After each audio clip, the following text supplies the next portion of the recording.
Hello, friends. Welcome to Outside of the Cricket podcast. And as we all know, Ashes is done and dusted. Ashes 25-26 is done and dusted. And इतना dominant performance रहा है Australia का कि हम सभी के जो predictions थे वो फेल कर दिए हैं। हिमांशु भाई बोले थे 2-2। मेरा खुद का 3-1 था। माधव का भी वैसे ही था। तो हम सबके प्रेडिक्शंस फेल हुए हैं। England has played very very poor cricket and Australia अपने होम टर्फ पे again they proved why they are so dominant and why they are so ruthless when it comes to test cricket in Australia.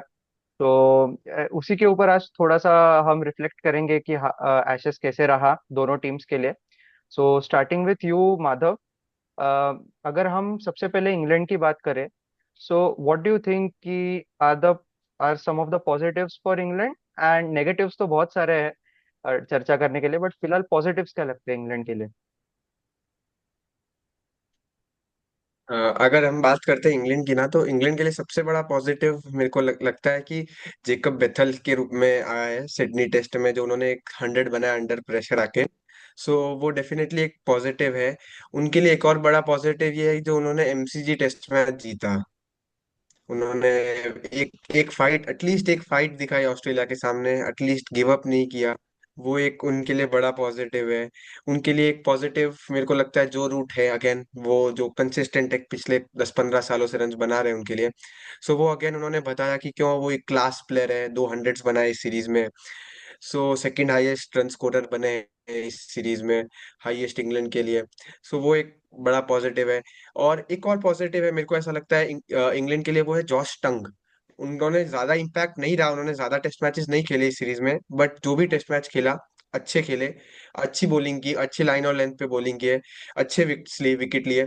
तो मेरे को ऐसा लगता है Josh टंग के room पे एक अच्छा पॉजिटिव है इंग्लैंड के लिए। अब देखते हैं इंग्लैंड इस पॉजिटिव को कितना यूटिलाइज करती है। वो इंग्लैंड पे है कि क्या वो प्लेयर को वापस डेवलप करती है, क्या वो अपने प्लेयर्स को इतना नर्चर करती है कि वो बड़े प्लेयर्स में बन जाए। वो देखते हैं क्या इंग्लैंड का स्ट्रैटेजी रहेगा आगे जाके।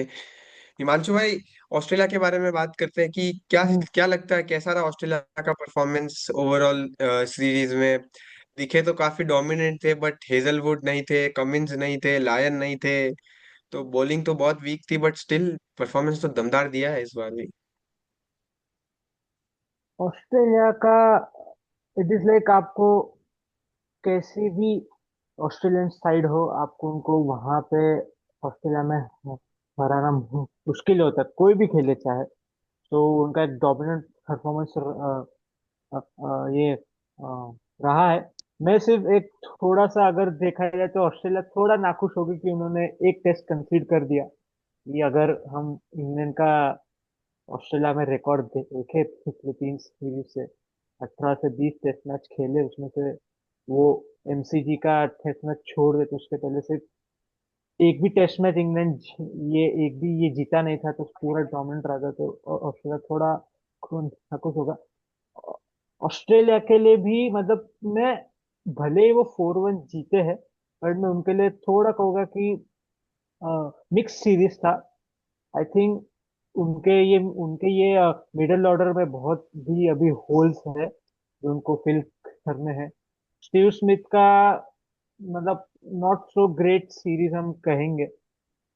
एंड फास्ट बॉलिंग रिजर्व्स में I think apart from Mitchell Starc कोई भी ऐसा बॉलर दिखा नहीं है जो मतलब ठीक है विकेट्स लिए, बट वो एज ए इतना इम्पैक्टफुल इसका हम परफॉर्मेंस हम इतने सालों से देखते कि हेजलवुड आए, पैट कमिंस आए। वो पैट कमिंस एक मैच खेले और उन्होंने अपना इम्पैक्ट ये एक तुरंत ये दिखा दिया। सच कोई बॉलिंग सच ऑस्ट्रेलिया के कोई था नहीं। बाकी उनके ऑस्ट्रेलिया के लिए पॉजिटिव्स अगर हम देखा जाए तो I think Travis Head as an opener उनके लिए बहुत एक अच्छा उनको फाइंड अप है।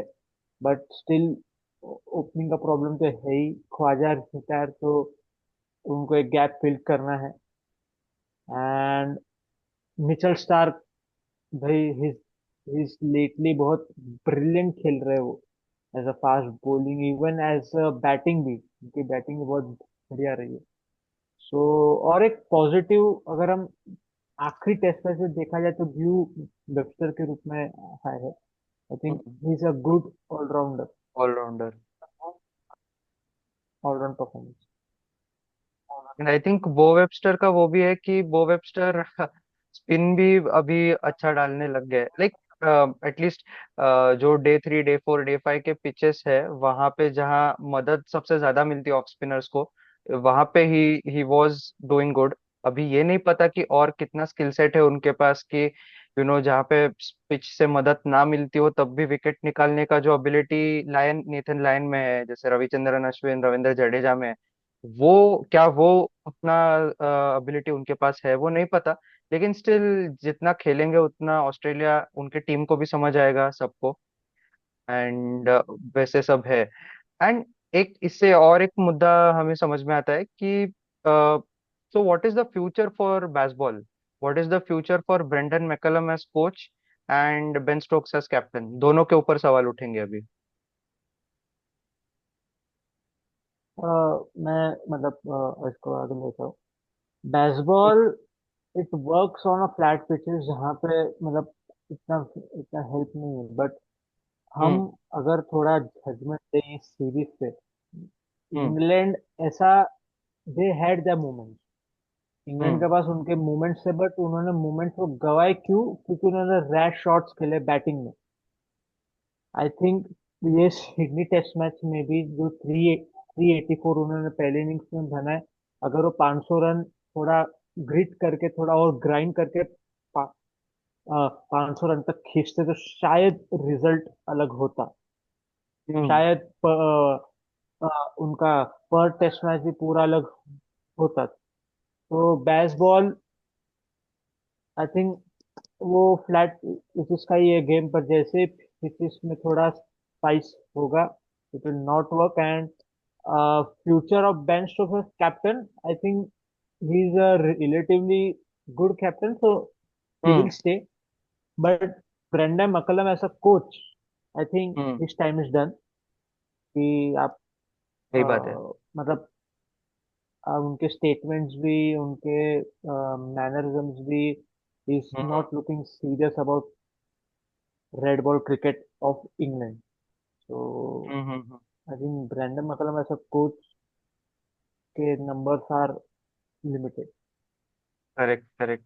एंड ठीक है, मतलब उनका जो फॉर्मूला था बेसबॉल उसके लिए उन्होंने कंड्यूसिव विकेट्स बनाए इंग्लैंड में, जो फॉर एग्जांपल आप इंडिया इंग्लैंड जो 2018 का सीरीज ले लो और 20 अभी अभी वाला सीरीज उठा लो 25 वाला, दोनों के पिचेस में बहुत डिफरेंस है।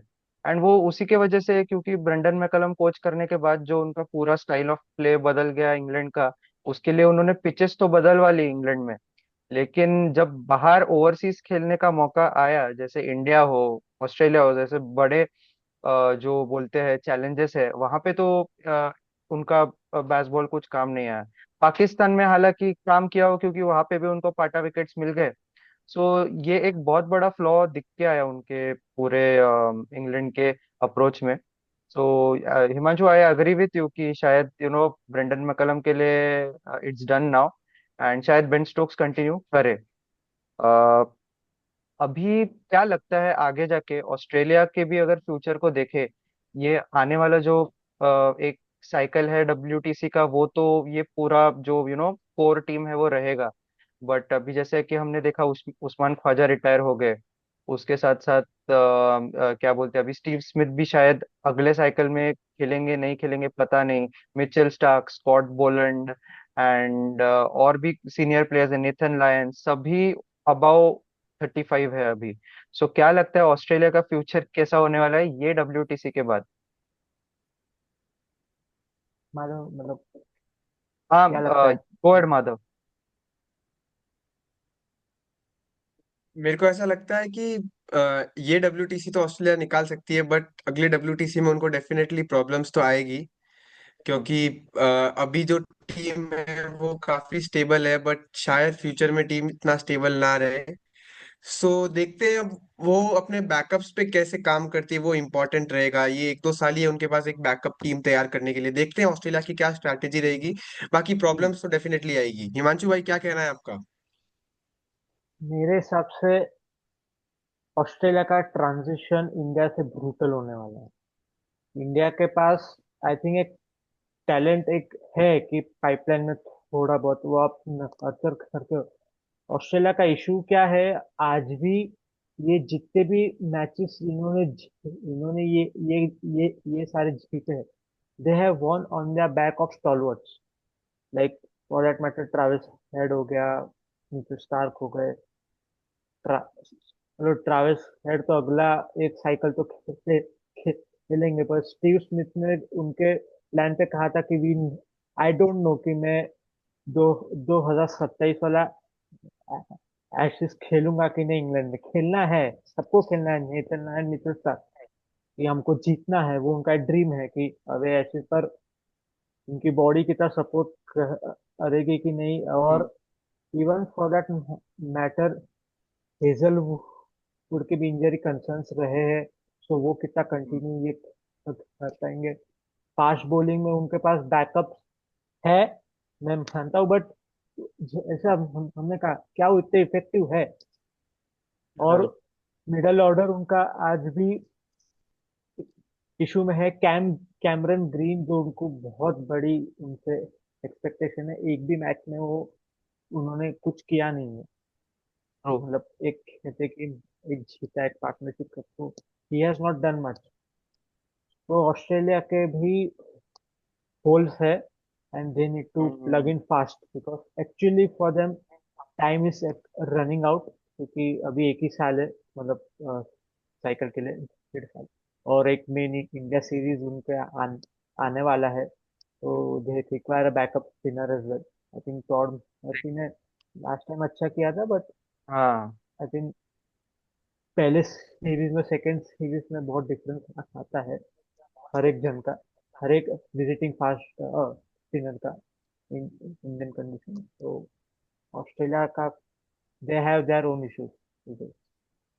या ऑल्सो हिमांशु, मतलब जाते जाते मुझे एक और सवाल मन में आ रहा है कि सी एशेस तो तीसरे टेस्ट मैच के बाद ही डन एंड डस्टेड था, बट अभी ऑस्ट्रेलिया के पास एक चांस था कि सिडनी जैसे विकेट पे एक स्पेशलिस्ट स्पिनर को ट्राई करे, कि नेथन लायन के बाद में। सो जैसे इंडिया में टॉड मर्फी, मैथ्यू क्यूनमैन, उन्होंने अच्छा किया था, एंड अगर वो स्क्वाड में थे तो उन्हें खिलाना, आई थिंक मेरे हिसाब से उनको खिलाना बनता था, इंस्टेड ऑफ नेसर या फिर ये बो वेबस्टर। बट ठीक है, चलो बो वेबस्टर आपको ऑलराउंड ऑप्शन देता है, मे बी नेसर की जगह खिला सकते थे, क्योंकि आगे इंडिया का चैलेंज आएगा उन्हें, तब क्या करेंगे? क्या लगता है कि ऐसा करना चाहिए था? एक्चुअल में ये थोड़ा ट्रेंड है, आई थिंक ये इसलिए किया गया कि उनको भी अपने बैटिंग पे विश्वास नहीं था। एमसीजी पे एमसीजी का ओके। विकेट बहुत स्पाइसी था, तो hmm. They didn't had much trust in their batting कि हाँ कि टॉप 6 संभाल लेंगे। ओके। ओके। तो इस वजह से वो एक बो वेबस्टर एज ऑलराउंडर खेला है उन्होंने। correct है, हाँ सिंपल, मतलब और कोई तो एक्सप्लेनेशन नहीं है। टॉर्म हम्म। अर्पिश प्लेड, और जो इंग्लैंड ने विल जैक्स के साथ किया वही उन्होंने करेक्ट। ब्लू बो को वेबस्टर के साथ किया। किया। एंड आई सही थिंक बात ये है। एक ट्रेंड है। I think it's a trend, like India is also doing the same with someone like hmm. Washington Sundar. Washington Sundar. They want their secondary skill, I think batting over the primary skill जो okay. Bowling है। तो अभी it's a trend in big team, तो like future of pure out and out spin bowler का है वो एक, I think question भी उठाया था, आई हम्म। डोंट रिमेम्बर, बट वो क्वेश्चन भी उठा था कि फ्यूचर ऑफ स्पिन बॉलिंग क्या है, अगर ऐसे ही विकेट मिलेगा तो ऐसे ही चलता रहेगा। तो अभी जो ट्रेंड चल रहा है सभी बड़े टीमों में, वो सही है नहीं है, फ्यूचर के लिए कितना सही है हमें नहीं पता अभी। कोई भी कमेंट नहीं कर सकते, लेकिन ठीक है, देखते हैं कैसे टर्न आउट होता है ऑस्ट्रेलिया के लिए, इंग्लैंड के लिए उनका अगले टेस्ट मैचेस, ये WTC साइकिल। एंड हमारे पास भी बहुत सारा कंटेंट आते रहेगा। इंडिया के लिमिटेड ओवर्स मैचेस आ रहे हैं, T20 वर्ल्ड कप आ रहा है, बहुत सारा कंटेंट आने वाला है आप ऑडियंस के लिए भी।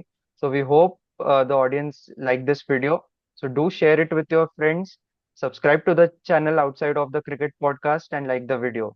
Thank you so much, and thank you so much Himanshu and Madhav. मिलते हैं, टाटा।